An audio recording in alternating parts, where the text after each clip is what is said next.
I've always been fascinated by the 1920s, not just the history, but the 13-year span when speakeasies were in full swing. I can't quite put my finger on it. Maybe the allure of the forbidden nature of alcohol and the sneaking around that it created. Prohibition, established by the 18th Amendment, created a wild time.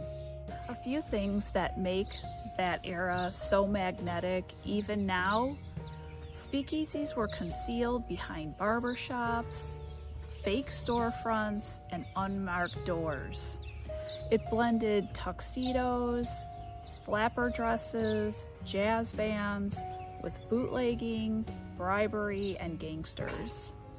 The contrast is really compelling because it mixes sophistication with danger. Drinking wasn't just drinking anymore. It became an act of defiance. It's fascinating to think about. There is something psychologically enduring surrounding the speakeasy concept.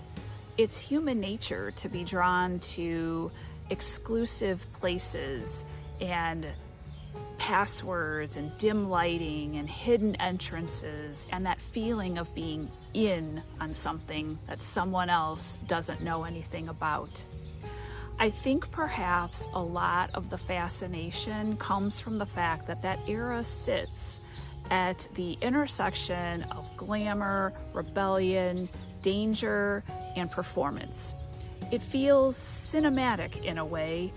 It was on a kind of national stage. So every story I write has a why for me. The Sapphire Room mystery series I have created comes from a deep fascination with the 1920s, the era of secret doors, whispered codes, and the elusive speakeasy vibe I'm constantly chasing in my writing. As a teacher and a writer, I'm drawn to that tension, the idea of having a secret world tucked away behind a normal-looking door. And that's what inspired the Sapphire Room. I'm revamping the mystery series. As I have shared, I am a writer, and I'm doing my best to learn the ropes for the visual aspect, to give these mysteries the visual life that they deserve. And I'm moving from static images to full video experiences. If you'd like to dive into the raw stories, you can find them in my playlist here on my channel, but I invite you to stay tuned as I freshen everything up. Until next time, thank you so much for being here. Scribbling on.